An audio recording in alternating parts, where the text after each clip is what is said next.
Ini masih banyak yang bertanya soal ghibah, Pak Ustadz. Nah, Ya, jadi kalau kita tahu bahwa si A misalnya membicarakan si B, kemudian kita menasehati.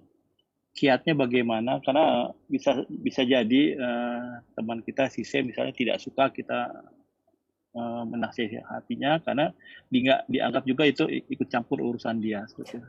Bagaimana kiat-kiatnya agar iya kita sama. juga mau menasehati tapi juga bukan suatu gibah juga dari diri kita itu. Terima Nah, kasih Pak nah. Ustadz. Barakallahu fikum. Iya jemaah, memang cara menasehati itu ada seninya. Ada langkah-langkah yang harus diikuti. Tujuan kita menasihatin adalah memperbaiki bukan merusak. Sehingga gimana cara kita menasihatin orang? Kalau di grup, kalau kita bicara di grup ini WA, usahakan kita tidak menasihatin di depan umum. Tapi antum wapri sama dia.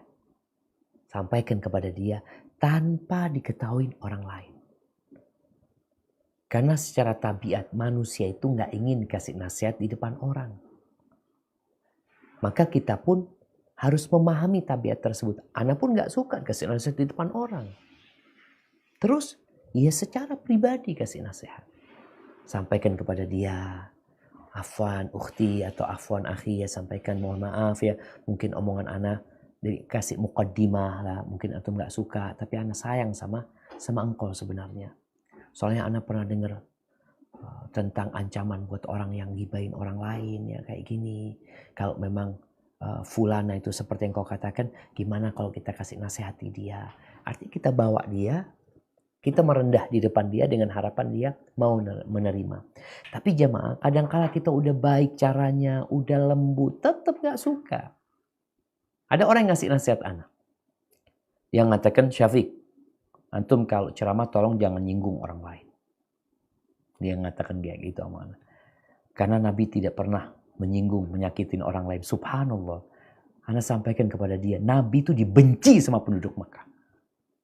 Mau dibunuh sama penduduk Mekah. Diusir beliau. Karena orang-orang Mekah sakit hati sama Nabi SAW. Dan itu konsekuensi orang yang hendak memperbaiki. Orang itu gak suka dikatakan dia salah. Padahal Rasulullah SAW sudah sangat lembut memperbaiki. Dan tatkala kita jadi orang baik nih, kalau kita jadi orang baik, baik untuk diri kita, kita melaksanakan sholat, kita suka berbagi, kita suka tersenyum, membantu orang lain, orang kampung suka sama antum. Kawan-kawan di kantor, di rumah sakit, Masya Allah memuji antum. Sebagaimana Nabi SAW, 40 tahun beliau di kota Mekah, beliau nggak memperbaiki orang lain. Beliau memperbaiki diri sendiri dan berbuat baik sama orang lain dengan membantu mereka. Satu penduduk Mekah mengatakan Al-Amin. Ini orang yang amanah, orang yang jujur, orang yang baik hati. Semua penduduk Mekah tahu. Tapi tatkala beliau berdakwah naik, yang dulu baik sekarang memperbaiki orang lain, beliau dibenci oleh penduduk Mekah. Maka diperlukan kesabaran, dituduh ya sok suci, dituduh penyihir, dituduh dukun, dituduh orang gila. Makanya kalau kita tadi memberikan nasihat kepada orang lain, biasanya orang lain gak suka. Itu konsekuensi, kita harus sabar. Cuma tolong caranya yang benar. Kalau mungkin dikatakan, kok gak usah ikut urusan orang lain. Enggak, engkau bukan orang lain, engkau saudaraku.